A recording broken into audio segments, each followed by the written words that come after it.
So, legislative context of learning and development. We are looking at learning development, but everything has rules. We cannot, if we continue saying, oh, learning and development is good for employees, even employers, some employees will start demanding, I need to be trained, I need to learn, but there is that part of law. Is it lawful? Is it acceptable? So a training and development concept must be a policy of an institution. It needs to be a well translated and organized policy that meets the needs and priorities and rationale and objectives, including the expected values, the expected um, uh, effectiveness and effectiveness and if that is effectiveness and just finding the solution, learning solutions of an institution. It should answer the questions that an institution has about learning. So it has to be a policy, and this must be dependent on the organization size and structure and function. If you are starting a kiosk, yes, if you start a kiosk and you want somebody to help you to sell, you are likely to train that person.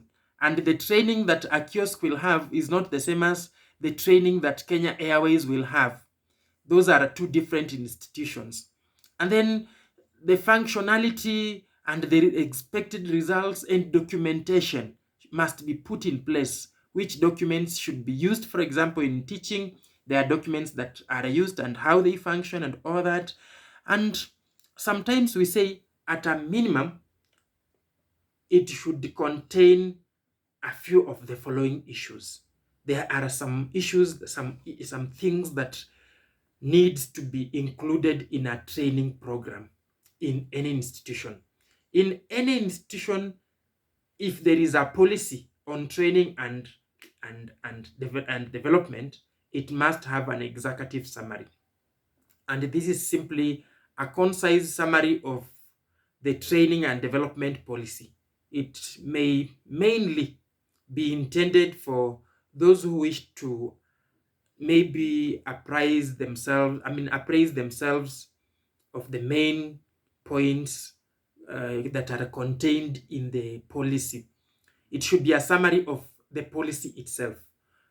It should contain the points in summary form.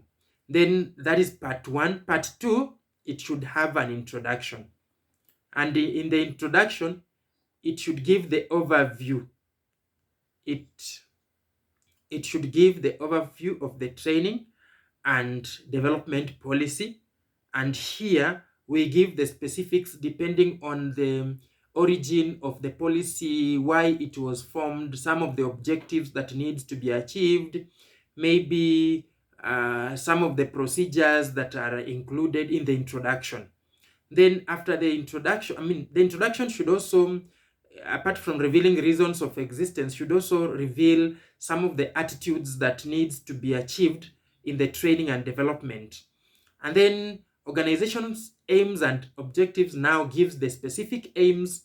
That is a statement of the aims, the mission, the vision, the objectives as mentioned, and how to arrive to those objectives. Then there needs to be also a part called satisfying training and developing requirements. Here, requirements are very key, where training and development or learning and development needs are checked, cross-checked with the requirements that are needed, the qualifications, either the attitudes, either the academic and knowledge-based qualifications, or the documentations that are required. Then after that, you need to have training and development now procedure, the procedure of training and development, the procedure of learning and development. You briefly describe the key components of how you are going to develop a person until they achieve the necessary required objectives or competencies. If you want somebody to have a certain competence that you have mentioned as an objective, how do they acquire? So you show the how, and it's a wording procedure. So next, you give or you identify. It is called identifying training and development needs. So it is like a needs assessment process, a procedure, a standard where you look at what are the needs of the institution, what are the needs of that particular person, and what are the priorities that you have to look. You look at the priorities. Which one do I start with? Which one should the organization take care of? Because the organization cannot take care of all the needs. They can just prioritize and say, these are key, these are important, we will take care of these. Maybe the remaining can be taken care of in another method. You can advise. Then the next one is identifying training provision. You identify the provisions of training. Those are the processes, the procedures, the standards, the required designs. Like if it's in teaching, for example, you say this is now the curriculum, the syllabus. You know, it should also include a list of various formal means of training and development, the methods of delivery, that can be available in the organization, the modes of learning, maybe online, maybe physical, face-to-face, maybe evening, maybe part-time. It is called designing a training provision. Then we also have developing training provision. After you have designed, you now develop. If you have designed, for example, a curriculum, you now develop the materials. For example, the notes, for example, the videos, for example, the procedures, the standards that are required, you develop them. After you have developed them, the next process is assembling or assessment policy. The policy on how to do an assessment, how to get to know that there is an achievement in the policies that you have set. For example, if it's in learning, you can talk about assignments, cards, exams. Those are modes of assessment. You say, I want to assess using an assignment. I want to assess using a card. I want to assess using a practical. I want to assess using an experience, or give an attachment, 3 months attachment. Then when the learner does the attachment successfully, then we know this learner has achieved the required the required objectives. Then the other one is now evaluation policy.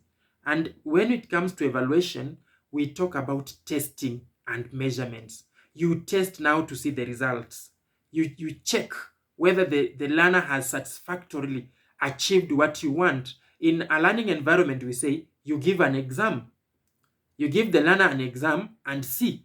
Now, you developed an assessment and you said, my assessment will be an exam. Now, give that exam. You said it will be a test. It will be a CAT. A test, I mean a continuous assessment test, like a CAT. So, if it's a CAT, give that CAT. Evaluate. When you are giving the CAT, when you are giving the assignment, when you are giving an exam, we say you are evaluating. Now you need that evaluation policy. The evaluation policy needs to attend to the needs of proving that somebody has attended satisfactorily to the learning requirements. And then we also have development of individuals, because we are saying it's learning and development. Of course, learning, we say when we evaluate, we know whether learning has taken place, but we may not have developed somebody. So developing an individual will set out how you set out how development opportunities will be provided based on maybe some needs that are identified. How do we develop an employee who has come as a sweeper? A sweeper can be trained and then become a clerk, or become a gatekeeper, or become a messenger, and finally become a secretary, and maybe become an accountant. Develop such a process. Once somebody has learned, they can develop in the following manner. Then also consider individual requests for training and development. Some people may want to be trained based on their needs, specific needs. Currently, very many organizations are trying to achieve the requirement of having a sign language interpreter in the institutions. And you see, some members of the institution, especially those who work at the front desk, like the secretaries, the receptionists, and the HR officers, They will want to tell the management of the institution, kindly train me in sign language skills so that I can provide interpretation, so that I can attend to the deaf people. So such requests, it's good to look into them and consider them. Then also do an induction for trainees, induction for employees. When employees, when people are employed, induct them, show them the areas they are going to work in and the expected results, and maybe the expected resources they are going to work with. Then we also have training and development support by coaching, by mentoring, provide assistance to those who are training and developing themselves. And you can always provide those who are senior in the institution as their mentee, as their mentors. Then we have also training and development providers, like I'm mentioning. I'm saying those who are senior in the institution can be providers of training and development, but those are internal. You can also get external trainers like me, Shadrach. I can come and train people in your institution and tell them, see, this is how you should do things, and develop a document for appraisal. Appraise people and say this one has achieved, this one has not achieved, this one needs this training, and so on. Then the institution can grow very fast. And last but not least, training and development administration. Now, in every organization, there needs to be a department or some liaison officer in charge of training and development. This officer has a duty to ensure every employee of the institution has trained and developed themselves as required. If there is an employee that has been left out or is not keen to check the procedures and the requirements of the institution, this liaison officer will always ask, please check on this, do this. And this liaison officer is in charge of the licensing, certification, compliance of these other officials, and tell them you need to be licensed, you need to be certified, you need to be done this, and provide avenues and these procedures that we are talking about. So that is it. But it's good to also look at the procedure for doing this. The procedure for doing this, that you can start with defining the needs and objectives of the organization. After you have defined the needs and objectives of the organization, you establish the performance competencies. You see the needs, for example, members need to be trained, maybe front office members need to be trained on how to receive phone calls. Then you conduct a needs analysis. You go to them and ask, how do you receive calls? Maybe you call them and see how they receive calls. Then you confirm the needs. You have established, you have conducted a needs analysis. You establish a performance competence and say, if somebody needs to receive calls, well, they need to receive in this manner. Then you also define learning objectives and say, now I want them to learn. But as they learn, I want them to know how to receive calls. You define them. Then number 5, you identify the body of content. Where are you going to get the content? Which knowledge are you going to share with them? Then number 6, you devise a training development strategy as mentioned above. You devise now a strategy of developing. And then number 7, you decide, you select or design a strategy of training, like a schemes of work. You develop a scheme of how I'm going to train them. Then you also, number 8, you develop or you check the assessment tools. After I've trained them, how do I assess them? How do I know they have learned? And then number 9, you deliver, like I'm doing. You train them now. You deliver the content. You tell them what they should do. Then number 10, you evaluate. You check whether they have achieved what you wanted, whether they can now make calls. You now tell them, now I want you to call each other. Then how do you feel? Are you now receiving calls in a better manner? You call them also and see how they are receiving calls, and you are able to conclude.